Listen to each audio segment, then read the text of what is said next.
up, everyone? Backlash just got over, and we just witnessed everything from a literal cloning machine to what might be the most rubbish championship announcement in the history of this company. It was weird mix of good matches, but some of the most questionable booking decisions I have seen since the gingerbread man's so-called introduction. Let's break it all down. From Braun Breaker looking like a little god against Seth Rollins to John Cena Classic. Here's me breaking down everything that went down at Backlash this year. Before we get into the matches, let's talk production. The ring design, solid, but the stage, for a PLE, it felt lackluster. Just another SmackDown, littered with blue. We went from giant swinging blades that made the fights feel alive to flat LED screens that look like a Windows screensaver. I'm talking the 2000 swinging blades or the massive hooks from 2001. Those stages had soul. They made the event feel like a destination tonight. If you kept the commentary and took away the logo, you'd think you were watching a random Friday night in May. It's corporate and a slap in the face to the energy this Tampa crowd was actually bringing. But luckily for us, the guys in the ring didn't make it boring. Because while the stage looked like a Friday night, the opener was a classic. Let's talk about Braun Breaker versus Seth Rollins.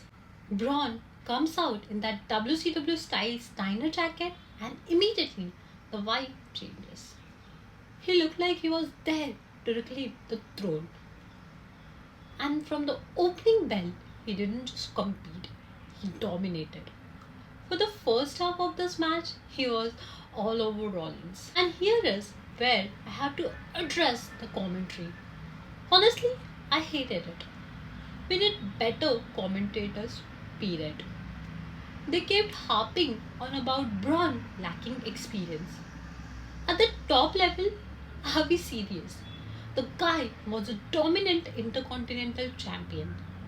He's been a main eventer since he stepped foot in the company. Stop trying to gaslight the fans into thinking he's some NXT rookie. Seth only got back into it when Braun miscalculated a spear. Rollins went from the storm.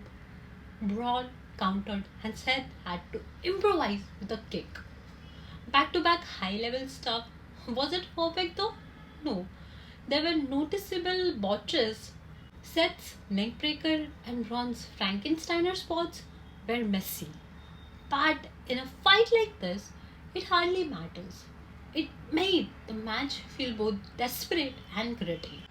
After some vision interference that didn't need to happen, Rollins tried a superstorm from the ropes. But Breaker, literally from another planet, caught him, killed him with a spear, and hit that second torpedo spear to put Seth away for good. With Rollins out of the way, who's next? Let's be real. Braun ain't touching that World Heavyweight Championship as long as Tribal Chief holds it. But tonight, Breaker made his statement, and that was a massive opener to set the bar for the rest of the night. But unfortunately, the show took a massive dip immediately after. We went from a main event level war to a match that felt like a mid-card filler from a random Friday night. I am talking about Trick Williams versus Sami Zayn for the United States Championship. If it was an opener on SmackDown, sure, I would watch it.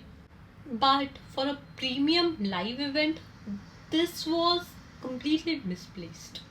It just didn't have enough grit. The Women's Championship could have been defended or a tag team three-way, but nope, this is what we got. Trick Williams has charisma, but charisma can only carry a dull match so far. And Sami Zayn, well, he's been part of the evolution of the industry. But he himself hasn't evolved. He's stagnant. The fans clearly felt it too. The commentary actually had to acknowledge the boos and the Sammy sucks chants that rang through the roof immediately after his entrance. The match never got out of the first gear. It felt like they were just going through the motions. Sammy tried to pull an Eddie Guerrero roller pin and hit trick with the candy stick while the referee was distracted. But it hardly made a difference. The Jobber wives were strong tonight. Trick eventually hit the trick shot to retain, which was so predictable it felt like a Steven Seagal movie. The bad guy is going to lose. Stephen isn't going to break a sweat.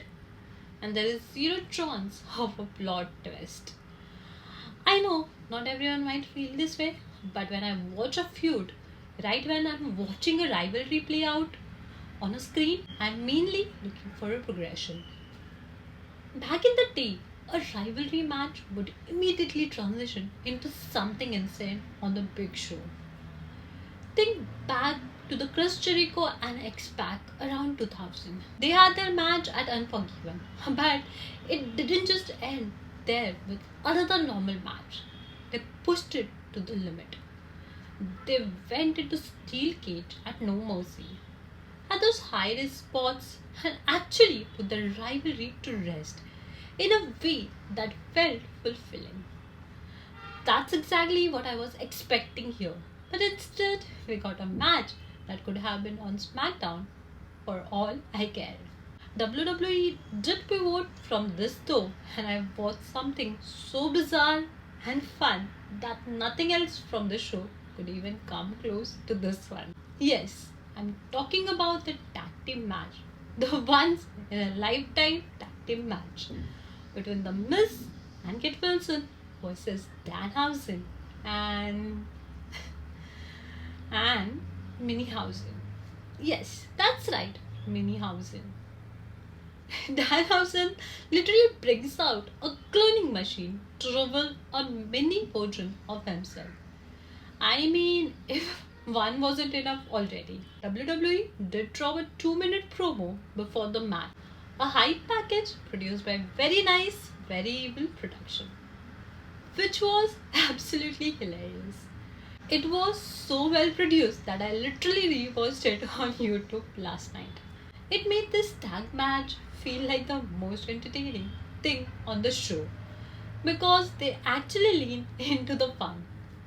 Danhausen sending a Luchahausen to start the match instead of himself getting into the ring to square off first. The little Lucha Libre hitting springboard elbows and head seizures to both the Miz and Kit Wilson. Kit then throwing the Luchahausen back into the cloning machine, only for an entire army of them to pop out. I mean, I don't know what else could you ask for here. Guys really had one job, and that they did perfectly. The finish was pure entertainment. Kit used a mirror to reflect the curse back on Luchahausen, followed by the Mitt hitting a skull-crushing finale, but couldn't capitalize, as he accidentally blinded himself with a fire extinguisher after getting cursed. Danhausen then hits the pump kick, gets the pin, and we move on. Yes, it was weird. Yes, it was polarizing, but I mean, does it really matter? It was what the crowd wanted, and it was what they got. It was something I have never seen before. Okay, moving on from the comedy to the match of the night, in my opinion. The Empress of Tomorrow, Asuka versus Iyo Sky. If you have been watching the product for a while, you would know WWE can be predictable. But it's the real life situation that makes things unpredictable. Here in WWE, before the bell even rang, the crowd was deafening with "We Want Kyrie" chants. It reminded me of the moment with R-Truth. The fans were practically begging for Kyrie to return. Did we get her? No. There is no way WWE are falling for it again. I would like if that happened. But we know it won't. So what actually happened in the match? Well, in what should have been a submission match, in my opinion, Asuka brought that strong style offense against Iyo Sky.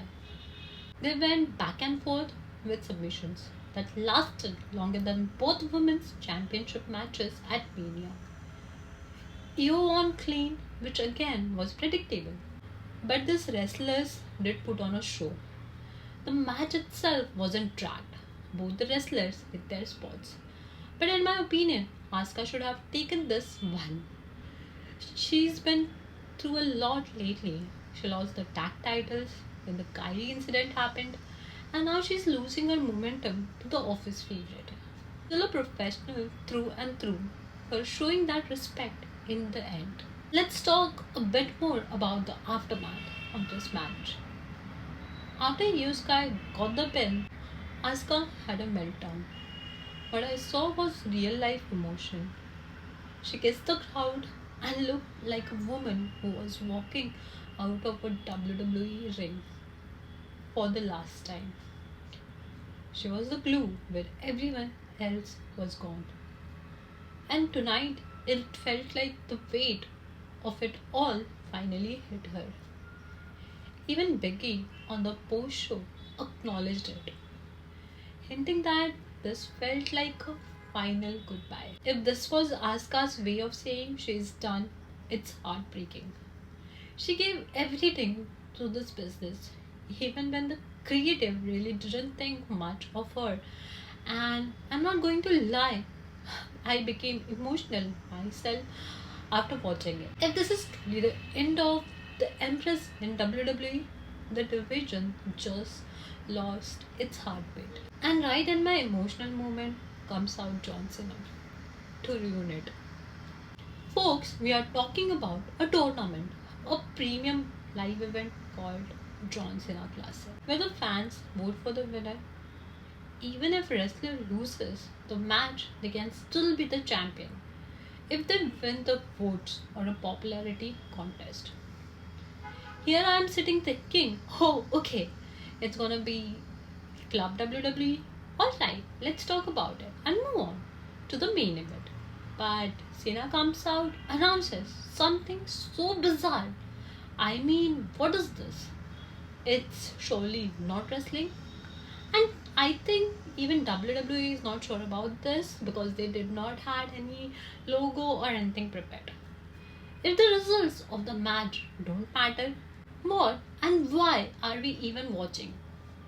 Back in the day, pay-per-view like Taboo Tuesday and Cyber Sunday let fans pick the opponent or the stipulation, like choosing between ladder match or cage match. But the outcome was always determined by the wrestler in the ring. The John Cena Classic takes that control away from the wrestlers and puts it on our smartphones. It's like Cyber Sunday, but the wrestling doesn't matter. This resembles an MVP award or the Heisman Trophy more than a wrestling championship. In the NFL, you can lose the game but still be the MVP of the season by making the Cena Championship a fan voted prize. WWE is officially treating their titles like trophies. Remember the 1998 Brawl for All? It was a fighting tournament that everyone hated because it didn't fit the show and ended up hurting the credibility of the business. TKO is doing just that, and this is just an icing on the cake. Imagine this: Gunther walks out, has an amazing match with Danhausen, but loses because of the popularity. I don't know how I feel about this, especially not after what went down in the ring. It's time for the main event. A civil war between the Samoan werewolf and the tribal chief. And I'm gonna say this again, while the match itself carried a lot of weight, the lack of presentation is what really killed it for me. Remember back in the day when our entrance actually meant something? In 2011, we had the Dead Man, the Undertaker, walking out to end No Grave by Johnny Cash. It was atmospheric, it was legendary, and it cost money. to license. Money Vince was willing to spend just to make a moment. At Backlash, Jacob Fatu walks out looking like he's at a local house show. And Roman Reigns deserves a spectacle. Imagine if we actually saw the weight of the last 4 years on Roman's face backstage. He is hearing the doubters. He is emotional, and then he kicks that door open. An epic orchestral version of Head of the Table. Suddenly, Rikishi appears on his left and Jilla Fatu on his right. The family is united because they have seen Jacob snap. They have seen the Tongan death grip and they don't like it. Right at the entrance, Rikishi and Roman lock heads, a real passing of the torch moment. Rikishi doesn't go to the ring. He just points to the hula fala and tells Roman, kick his ass. Zilla shakes his hand, acknowledges him, and Roman marches to the ring looking like a man ready for the war. That is how you present a tribal chief. But instead, we got the standard entrance that doesn't make this run any special. The match was a slugfest. The presentation could have really taken this match to another level. It's what makes and breaks a show. A main event like this, where there is so much history, where there is family involved, it must be elevated. Anyway, the match begins, and after some chain wrestling, picks up pace when Jacob Fatu no-sold a Superman punch and kicked out at one. The man brought Umaga back to life tonight. Roman hit the drive by, but Fatu responded by powerbombing Reigns through the announcer table. Reigns then hit a spear and Fatu hits everything in his arsenal, but neither man would stay down. The Samoan dynasty is built on different DNA. In the end, Roman survived. But it wasn't a clean victory for the bloodline as a whole. Because even though Roman stood tall, the real story was that Jacob has officially snapped. And for the first time, Roman was beaten in the ring. Not lost, but beaten and out of breath due to the excessive use of the Tongan death grip. But the real question is, where were the Usos? We know Jimmy and Jay were backstage. Roman literally said this was a business, and he loved doing business with his cousins. So why, when the tribal chief was in the fight of his life, did they not interfere? This carries a massive amount of tension over to Raw. Roman is going to walk into that locker room expecting an explanation. If the Usos are too paralyzed by Fatu to help the chief, the Roman's business is falling apart before it even begins. So was it fear, or are the Usos starting to realize that Roman's business isn't worth the price anymore? Do you guys think, was Backlash really worth the match card it put out?